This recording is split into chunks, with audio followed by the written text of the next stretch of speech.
Now, detonate the reality bomb! I will build a great, great wall. Some alien race to come down and threaten us. Is the singularity near? The truth is out there. The military-industrial complex. The 7 mountains of the influencers of culture. To be as gods, you know. Change has come to America. Catapult of propaganda. From a secure location on top of the ridge in the heart of the beautiful Missouri Ozarks, this is A View from the Bunker.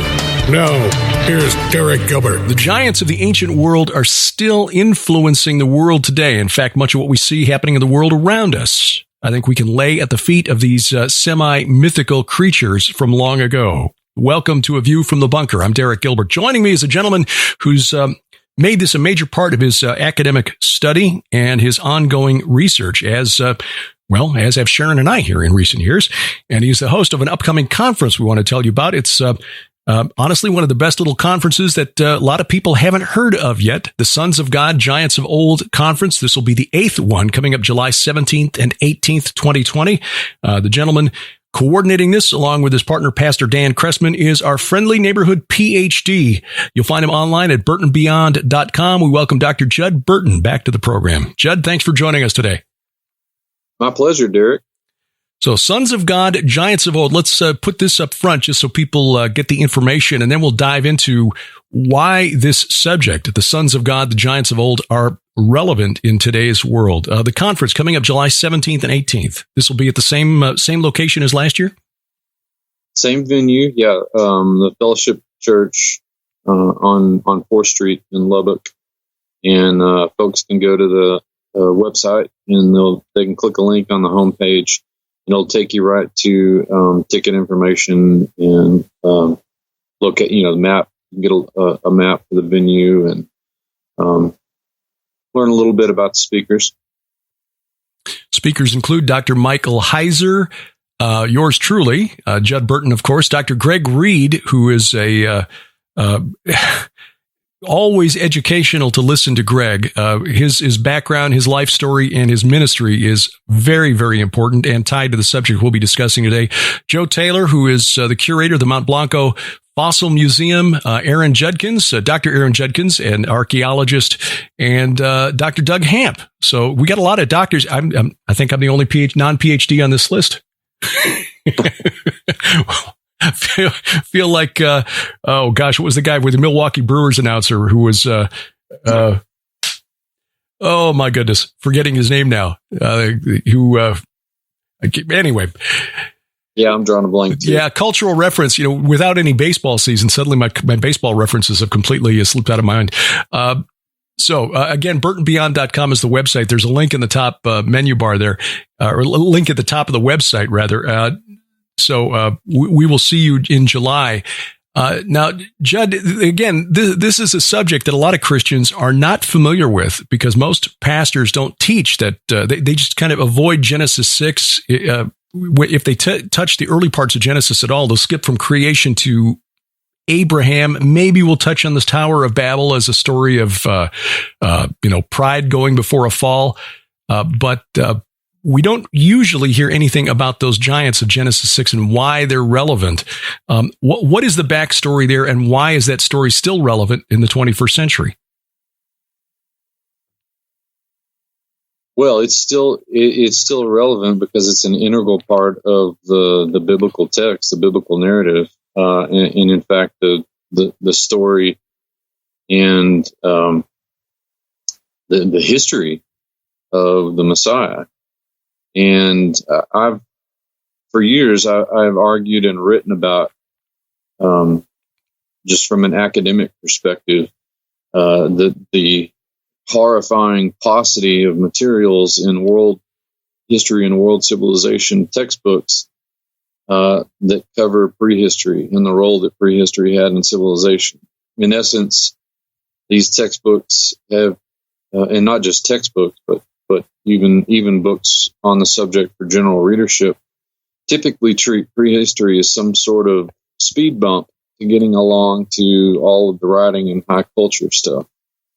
And if we're to apply that analogy to the Bible, a lot of Genesis is the prehistory of the world. And by that same token, it's easy to treat the first few chapters of Genesis as a speed bump, if you will, to getting on to the rest of the material. But the fact of the matter remains is that it's foundational in many respects. If you were to do just a book by book study of the Bible, of course, you just going through the Old Testament. Of course, you start with Genesis, and that material is peppered even through the book of Genesis. I've heard several people, biblical scholars and laymen, talk about if it's in the Bible and it's weird, then it's probably important. In fact, I was listening to, I read an article and was listening to a video about the apocryphal Book of Giants, that I posted the other day, actually. And it was an interesting little read. And I heard this biblical scholar echo this, that if it's weird and in the Bible, then it's probably important.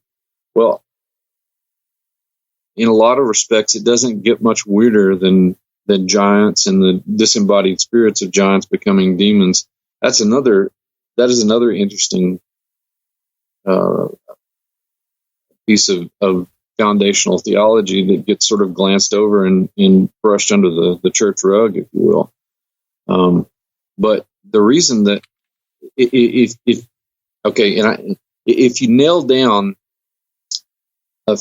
a very essential reason why this stuff is still important today, is because we're still having to deal with demons. And if we're to believe anything from the linguistic analysis of the word, not only in Hebrew but also in the New Testament, the most prolific word for demon is unclean spirit, and that's a direct hearkening back to Old Testament and apocryphal materials, in particular Enoch.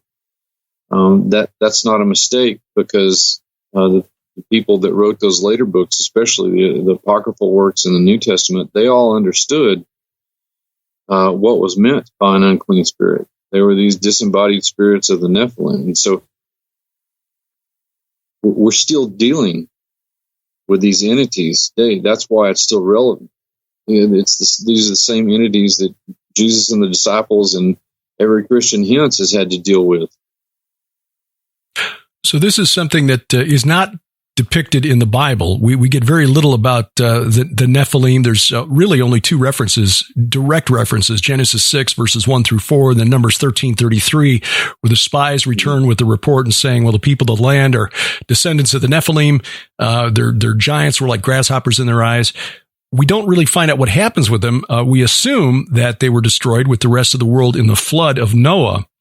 Because the flood of Noah follows not long after the story of the giants of Genesis chapter 6. So where did the church then, the Hebrew prophets, the early church, the disciples, where did they get the idea then? How was this transmitted that the Nephilim, the spirits of these hybrid entities, became the demons that Jesus and the disciples, the apostles, contended with in the New Testament and that we deal with today? Well, again, just on the basis of the cultural transmission and the language, I always look at the Septuagint as a big shifting point for some of that. Of course, the Septuagint, the Greek translation of the Old Testament, is rendered consequently during the same era that a lot of this apocryphal material is finally being put down on paper, which I don't think is coincidental. And these ideas are transmitted culturally, historically, linguistically into the populations, particularly in the Levant. But these ideas, again, and this is something that Mike Heiser points out really well. These ideas weren't constrained to the world of the ancient Hebrews, and then, of course, the Second Temple period Jews and the later Christian converts and early Christians. These were ideas that you can find analogously in other cultures in the ancient Near East. So it was really kind of a natural thing, almost implicit, that they were believing. So they didn't have to rely entirely on the cultural and linguistic transmission, because a lot of it was already there in the cultural milieu, if you will. So when the Jewish scholars who translated the older Hebrew texts, the same texts that were developed into the Masoretic Hebrew, from which most of our English Bibles are translated today, the Masoretic text completed by about 1000 AD, the older copies of the Hebrew scriptures, which were converted or translated into Greek in the 4th and 3rd centuries BC, 3rd century BC. 3rd and 2nd. 3rd and 2nd. Okay. Those. No, you're right. Yeah. Yeah. Okay. Yeah. Was it the second ruler of Greek Egypt, Ptolemy, and I can't think of it was Ptolemy something. There were a lot of Ptolemies by the time we get down to the time of Jesus. Sure. Anyway, he wanted the copies of the Jewish scriptures, the Hebrew scriptures, available in Greek because the world was speaking Greek in by his time. There are verses, for example, like in 1 Samuel, where the Valley of the Rephaim, which is translated the way it's translated in our English Bibles, where David did battle with the Philistines, was translated into Greek as Valley of the Gigantes, or the Valley of the Titanes, Valley of the Titans.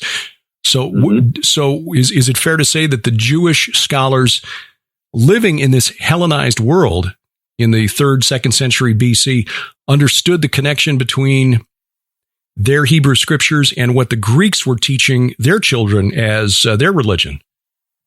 Yes, that's it exactly. And you hit on a very important point. The translators of these old Hebrew scriptures were versed in both Greek culture and Hebrew culture. So they were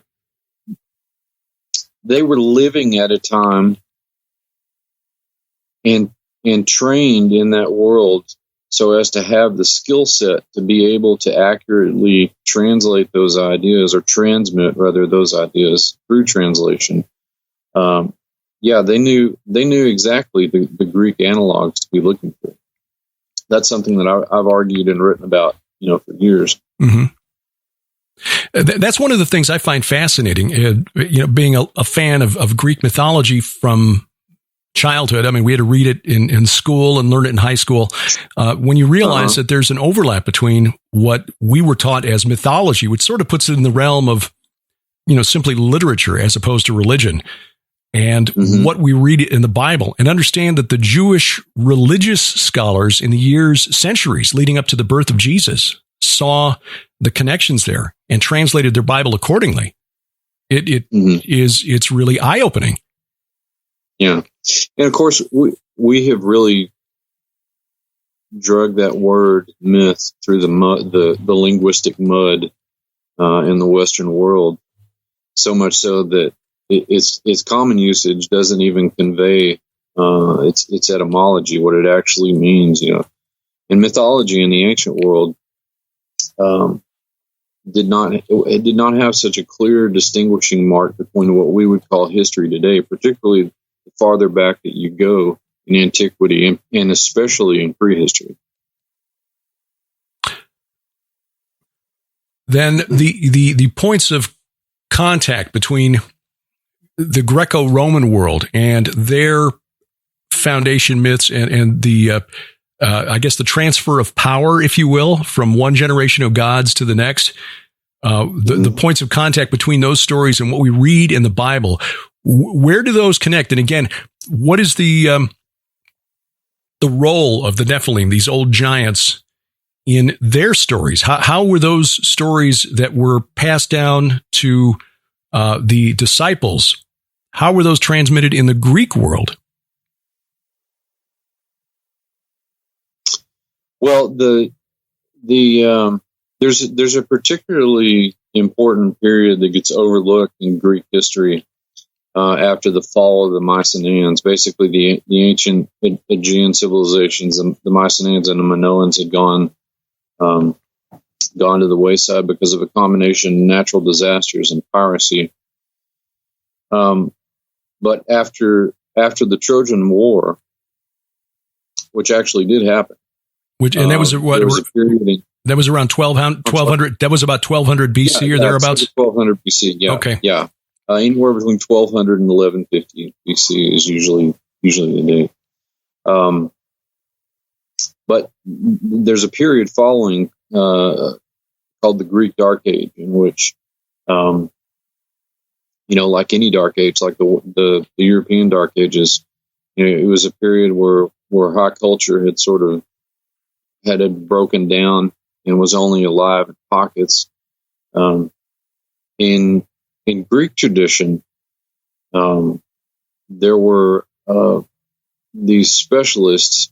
We would call them bards in the Western world. They were basically just these traveling poets who would often bring a troupe of musicians with them, and they would recount the myths of what they called the Age of Heroes in the more antique and primeval myths as well. In fact, Homer was the recipient at the tail end of this period of all of this oral tradition, these myths that the bards had been spreading across the Greek world at the time. And once the mainland Greeks sort of take pieces of linear A and mostly linear B Greek and form the rudiments of what we would kind of know as the Greek alphabet that most people are familiar with if they've had any sort of classical or language training. Begin writing down all of these stories, and so that often overlooked period in Greek history is foundational for the collation, if you will, of all of these myths, and then their subsequent transmission in later centuries during the archaic classical Hellenistic period that begins to overlap with the church era, the early church era. Timestamping the work of Homer, what he was writing about, because he wrote the Iliad and the Odyssey, and the Iliad gets into the Trojan War period. So again, that 1200 to 1150 BC period, which is right in the middle of the period of the Judges. The Exodus about 1400 BC, or rather the conquest of Canaan around 1400 BC. And so this collapse of the Mycenaean Greek civilization, part of what scholars call the Bronze Age collapse, where the Hittite Empire collapsed at the same time. A lot of other empires in the Eastern Mediterranean, the Ugaritic civilization was destroyed at that time. Yeah. Egypt came under pressure. It was a volatile and transitional time, to be sure. And by the time you get to Homer, you're down into Old Testament period time of 9th, 8th century BC, which would be around the time of Elijah, Isaiah, somewhere in there? 8th century BC. Uh-huh. Okay, so around the time of Isaiah then. That's right. Okay. So he begins to write this down, and then this is transferred, and this becomes sort of a foundation for what we know about Greek religion. Yeah, in many ways. I mean, outside of the archaeological record, we can discern, a fair amount from that. And of course, when a more cogent writing system was developed in the archaic period, we learned quite a bit about Greek religion. But as far as like their theology and their gods, the Greeks had no Bible, no set of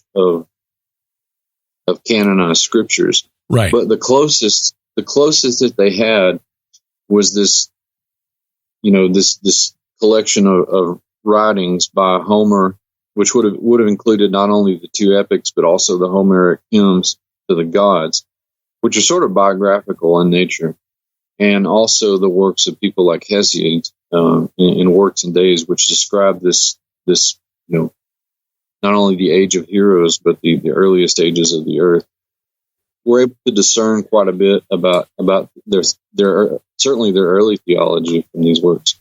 One of the things that I found really fascinating, and I'm curious to get your take on this. Is the connection then between the heroes that Homer and Hesiod write about, and the way the Rephaim are viewed both in Isaiah, particularly Isaiah and Ezekiel. Ezekiel makes some reference to them in Ezekiel 32. And some of these references are hidden because often the Hebrew word Rephaim is translated as the dead or the shades or the departed into our English Bibles.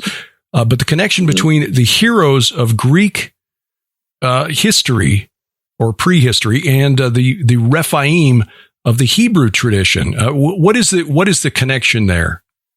Well, the connection certainly can be made in terms of the pedigree. You know, that word hero has a very specific meaning. You know, words like hero and giant in Greek have very specific meanings, and they all allude to this mixed pedigree of a divine parent and a human parent. So you've got for all intents and purposes, you have a god and a human that mate. You know, where have we heard of celestial beings mating with humans before? Well, that's Genesis 6. So there, in terms of connecting that with the Levantine world, the ancient Levantine world, and the Rephaim in particular,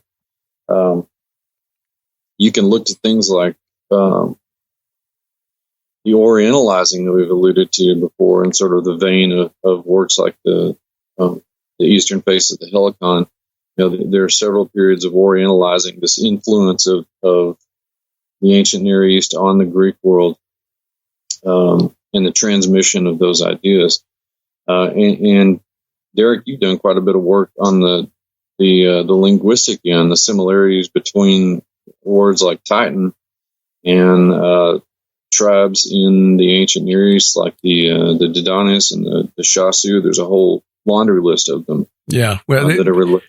But go ahead. Credit where it's due. The Estonian scholar Amar Annus, Annus, is the fellow who gets the credit. There was a 1999 paper he wrote that is sort of the glue, the linchpin that holds all of this together. Called Are There Greek Rephaim? We're all indebted to Professor Annus, and if people aren't familiar with his work, get an academia.edu account and go check it out. Yeah, that paper, and then his work on connecting the Apkallu of Mesopotamia to the Watchers is foundational. But his paper on the Greek Rephaim, the etymology of Titanus, and I think the other one is Meropes, because he points out that Homer and Hesiod both use a term, Meropes anthropoi, that applied to the men of the Golden Age when Kronos ruled in heaven. And Kronos was the king of the Titans. They were overthrown by the Olympians and cast down to Tartarus, where they were enchained. The word Meropes is based on the same Semitic root behind Rephaim. And right. Titanus, as you pointed out, was based on the name of an ancient Amorite tribe called the Tadanu, which strangely enough is based on the Akkadian word meaning bison or aurochs, which was the archaic form of cattle from which modern domesticated cattle derive. These things were huge, Judd, 6 foot at the shoulder, big. And they weighed about a ton. And believe it or not, there's a project in the works right now called Project Tauros to recreate the aurochs and then set them loose in Europe. Bad idea. Bad idea. I mean, I'm getting images of Jeff Goldblum from Jurassic Park. Yeah, go faster. I mean, these things were.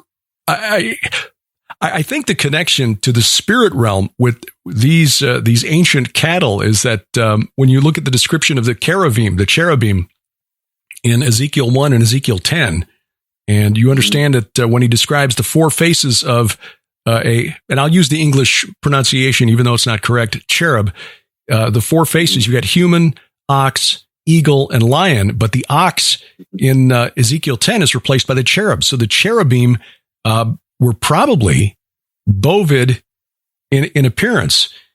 And there is a long tradition in Mesopotamia of bull men, sort of demonic bull men.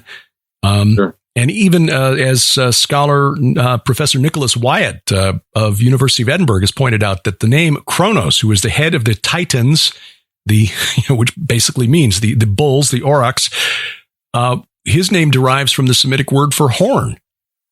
Yeah, which transmitted into Western languages too. Corn or kern or horn. Kernunos, the Celtic horned god. That's right. That's exactly right. Yeah, a cornucopia. Yeah, the Latin word for horn of plenty. Yeah, that word is still with us, and it of course hidden in all that is this cultural baggage important cultural baggage that it brings along with them.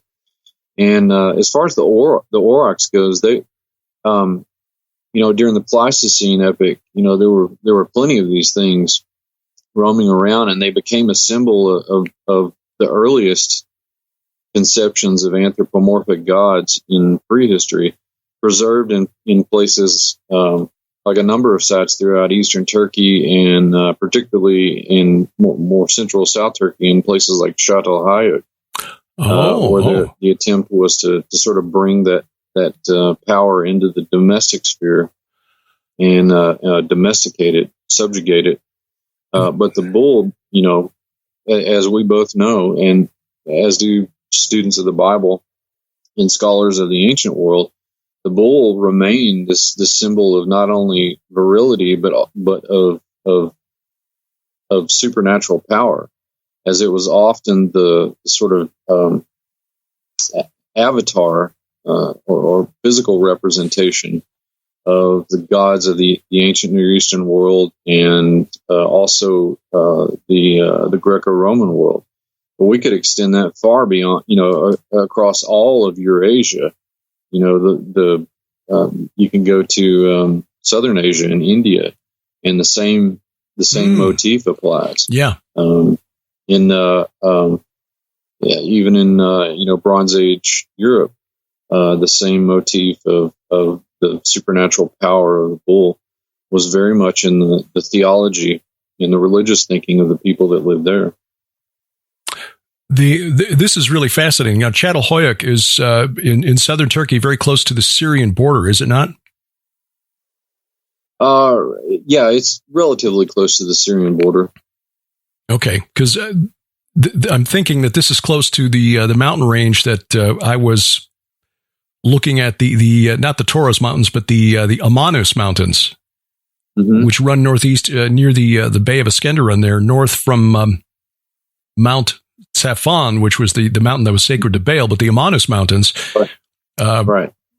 give their name to Baal Haman, who was the Phoenician incarnation of this god Kronos, Saturn, called El by the Canaanites, Enlil by the Sumerians, and Kumarbi by the Hurrian and Hittite cultures.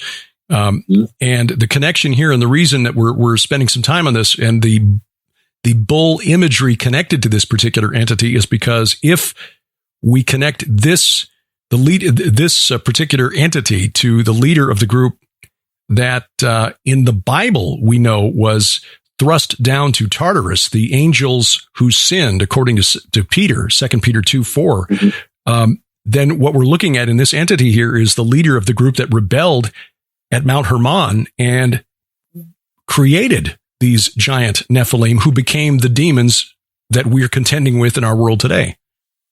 And and kids today are seeing Kronos simply in movies like Clash of the Titans, the Percy Jackson and the Olympians series. We just recently, just because we wanted to see how they were depicted, we purchased a DVD copy of the movie The Immortals, which is a really lousy depiction of Greek mythology, but it's got some actors in it that we like. But the Titans are depicted in no way like they were in Greek mythology. This idea of the Titans being giants, and there were way too many of them besides, in the movie. It's just really bad in terms of just taking liberties with Greek religion. But interesting that the popular depictions of these things today are not tracking with what we see in ancient history. And in some cases, actually, they're sort of being rebranded. We saw that the term Titans applied in the recent Godzilla movie, where Godzilla and his monster buddies were no longer called, Mutos, I think was the previous term for them, monsters of unusual size or whatever. Suddenly they were being referred to as the original and rightful rulers of Earth, the Titans. Like, oh, okay. Interesting. Yeah, I'm just in some part, I'm going to place blame where it's due here on the educational system. We have steadily jettisoned classical education, where people actually used to be conversant. And I'm not just talking about college graduates. I'm talking about people that go through, primary education. Used to be somewhat conversant in this, and they were familiar with, the unvarnished truth, the sort of the picture that's presented in ancient mythology, in an age before, the internet, TV, things like that, when you actually had to dig into books, and develop at least a partial mastery of ancient culture. And along with that came, at least rudimentary education in ancient Greek and Roman mythology, and sometimes bits and pieces of other mythologies as well. You used to get that with classical education, and I've been an advocate for years. But the public education system is steadily taking it out, where it's non-existent there now.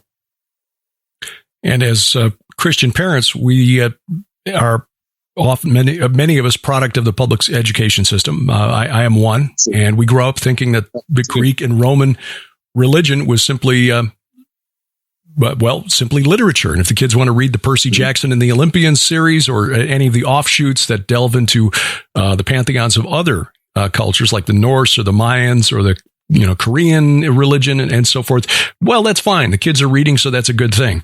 But yeah, and that's usually the rationale, is that, at least they're reading. Sure. At least they're reading. But we've forgotten what our ancestors in the faith, our fathers and mothers in the faith knew 2,000 years ago. The early church wasn't shy about explaining the origin of demons. We see this in the writings of some of the early church fathers like Irenaeus and Origen and Justin Martyr and Philo and others. Our friend Doug Van Dorn, author of the book Giants, Sons of the Gods, has done a really good job of compiling all of the early references from the church fathers on this particular subject. So if we knew this as a body of believers 2,000 years ago, where did we lose this information along the way? Where did we lose this understanding that these entities that the Greeks were worshiping as heroes, like Perseus and Heracles, were actually these demon spirits that were still afflicting people who had not accepted Jesus Christ? Well, it's hard to point to any one set of events or circumstances. If I had to point to a mill press that just drove this stuff out, it would be the gradual parade of the ecumenical councils between the 4th and the 8th centuries AD. But especially with the advent of the modern era, and I'm talking about the Enlightenment movement, basically sterilized and completely secularized all of our academic scholarly points of inquiry. That it was the beginning of the approach for the humanities and for history to reduce anything that referenced religion or the gods or mythology to reduce that to culturally relevant and important, but only literature. It only has cultural value. It doesn't have any, beyond its impact on the arts of a given culture, it doesn't have any relevance in reality. And that is a concept and an idea that has been perpetuated and expanded into our own time. And I should clarify when I said that, these things afflicted those who have not accepted Jesus Christ. I mean, demons can oppress those who have accepted Jesus Christ. So it's not like we're free from their influence totally if we are a believer in Jesus Christ, but those who have not accepted Christ and don't have the Holy Spirit indwelling can also be subject to possession by these entities. And that, I guess, kind of brings us to present day as we look at the culture around us and the world around us, and we see things happening on the streets that seem to make no sense. Paul, 2,000 years ago, was writing that we are not wrestling against human opponents, but against principalities and powers and cosmic rulers over this present darkness. He was talking about or writing about supernatural entities, spirit beings. And he made it clear in another scripture, and I don't have the reference in front of me, but that the gods of the pagans were demons, that pagans were literally worshiping these spirits of the giants who had been destroyed in Noah's flood thousands of years before Paul's time.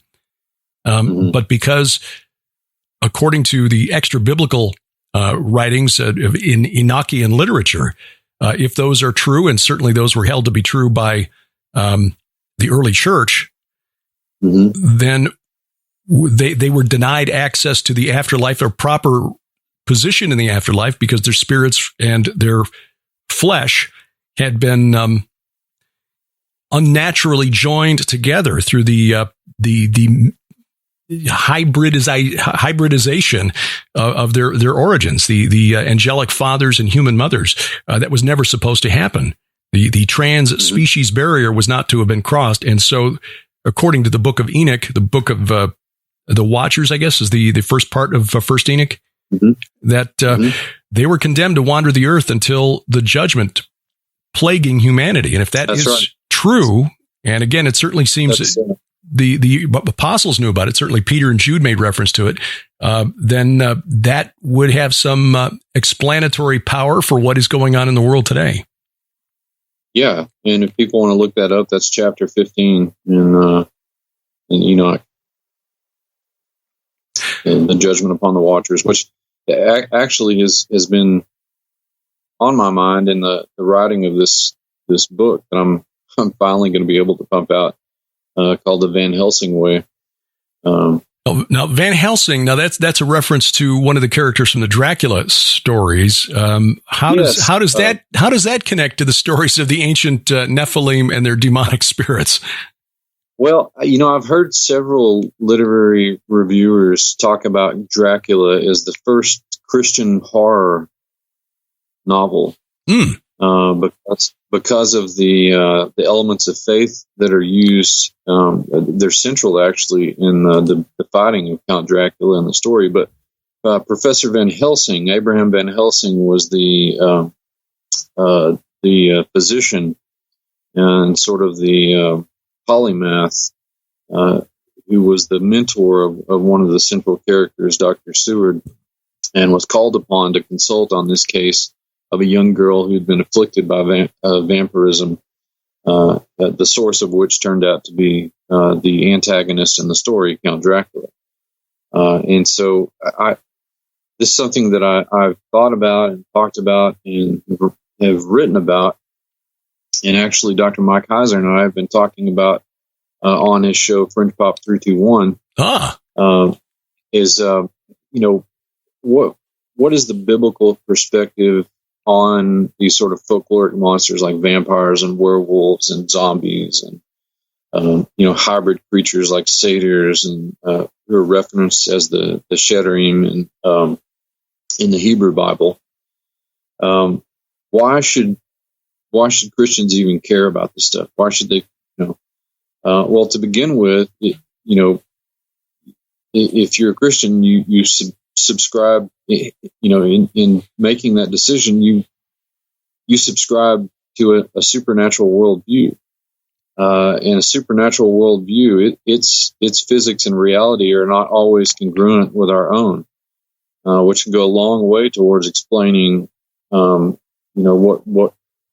the world at large dubs as paranormal phenomena.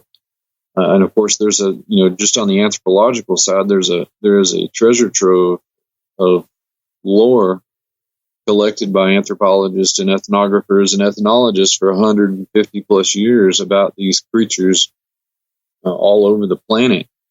And I've broken them down into their basic archetypal components, like the vampire, the werewolf, so on and so forth. I also talk about witchcraft, largely in the anthropological sense. That is, as someone who's turned their back on the cultural norm in a given culture and is practicing malevolent magic. And so we've been discussing these over the course of a number of episodes with more to come out, actually. But the book, the Van Helsing Way, presents a background on these creatures in history and folklore and material where it can be found. And then I sort of probe why it's theologically relevant to be concerned about this. And because it boils down to this, Derek, that the root of all these manifestations is demonic.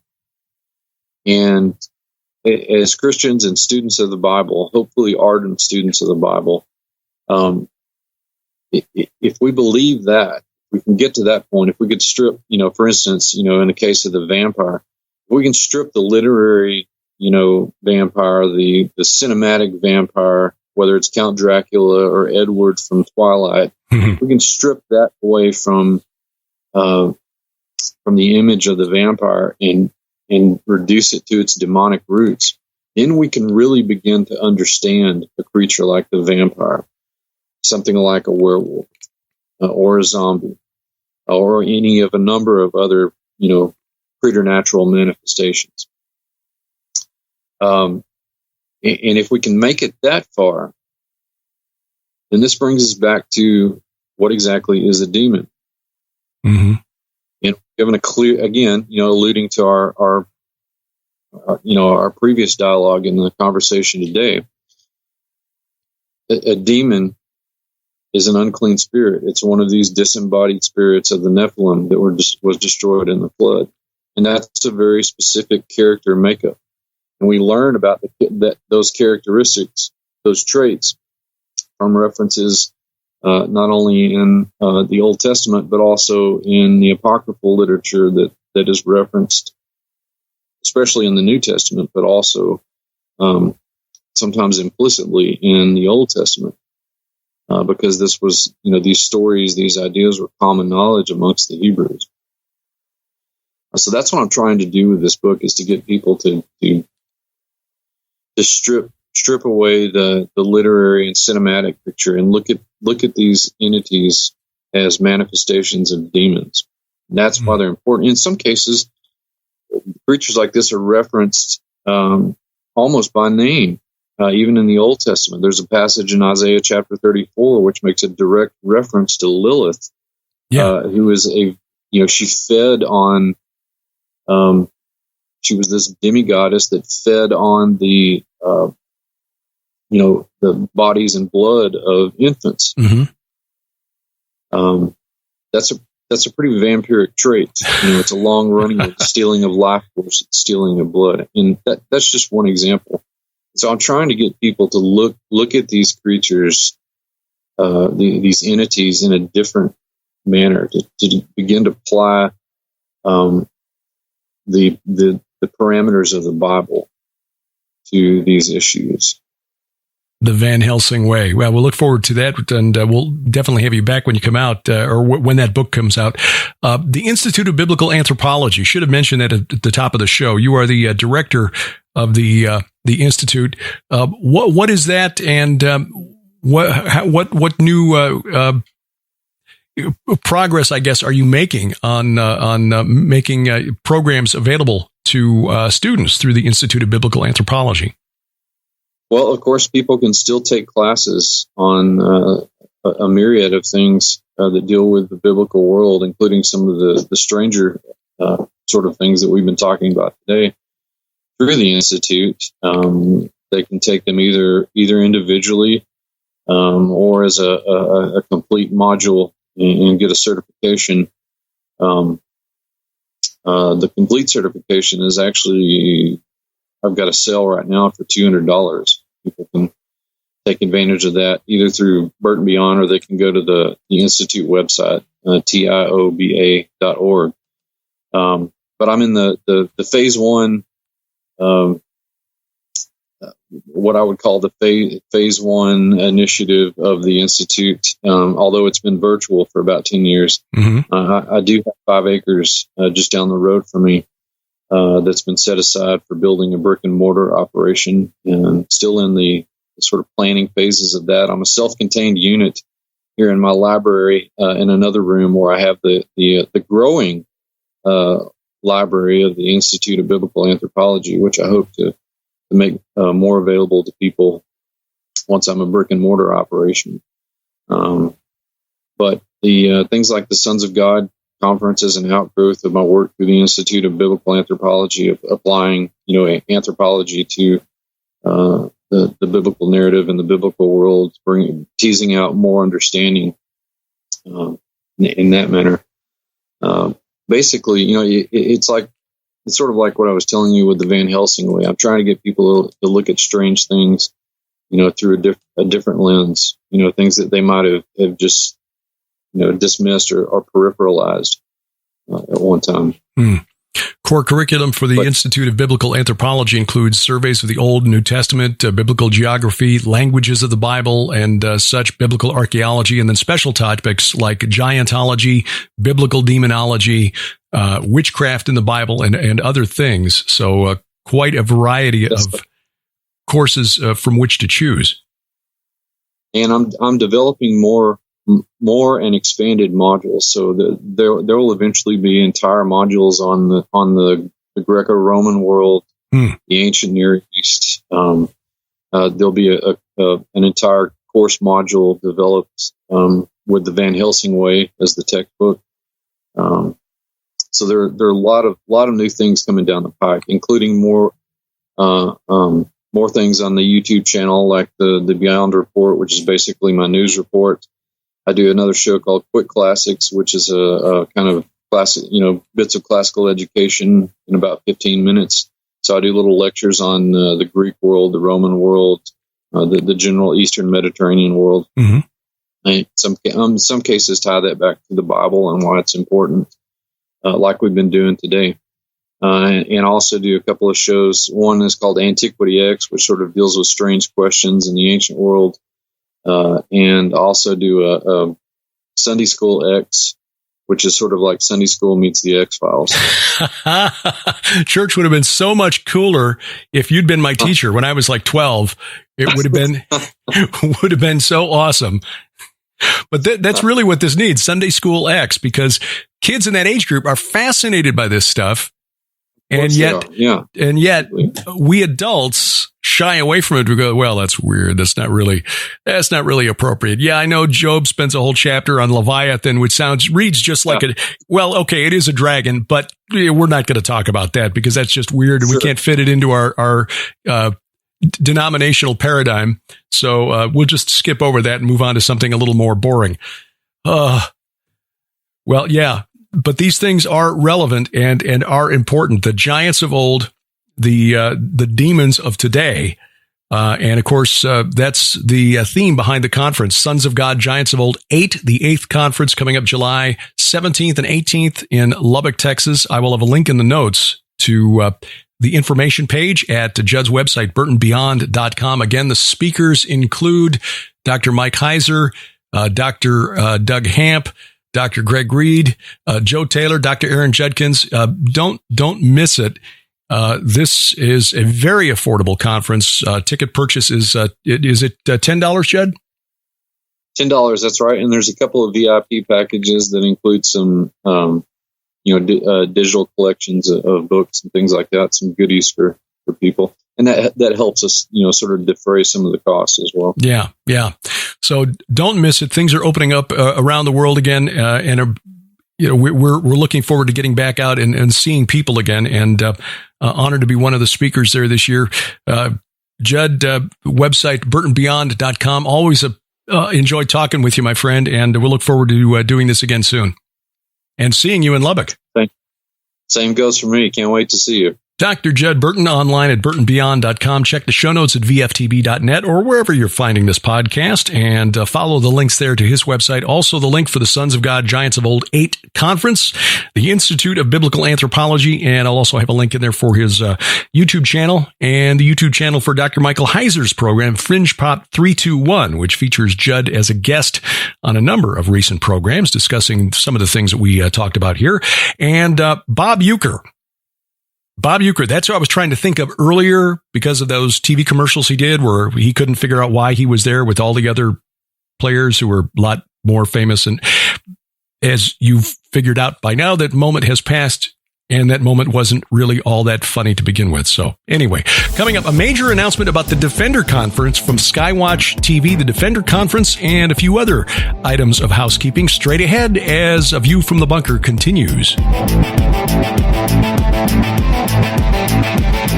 Unveiling the ancient realms of demonic kings and Satan's battle plan for Armageddon. SkyWatchTV is proud to announce 2 new special offers. The Veneration Collection with optional Red Wing Saga series. Sold separately, this exclusive offer retails for $90. Yours now for only $35 plus shipping and handling. But wait, now you have the option to upgrade and expand your collection by including all 5 previously released books in the Red Wing Saga. The expanded collection, which includes all 8 books and the Search for the Rephaim DVD documentary, holds a retail value of $190. Yours now for your donation of only $100 plus shipping and handling. So don't delay. Order the Veneration Collection with optional Red Wing Saga series now. Available at SkyWatchTVStore.com or call 1-844-750-4985.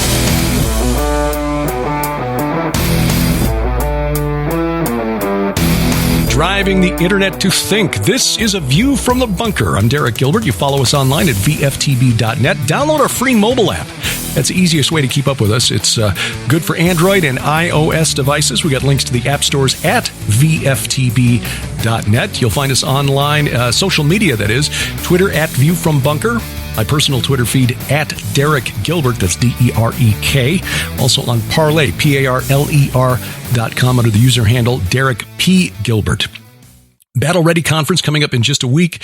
That is the virtual conference from Adrian and Cindy Appleberry. Was originally scheduled for San Antonio, but due to social distancing, not really able to do it at the hotel there, the Grand Hyatt in San Antonio. So this will be a virtual conference with Russ Dizdar, Pastor Carl Gallups, Brandon Gallups, Pastor Casper McLeod, Drew Graffia from Skywatch TV, author of The Warrior Priest Mindset. He is new to the list.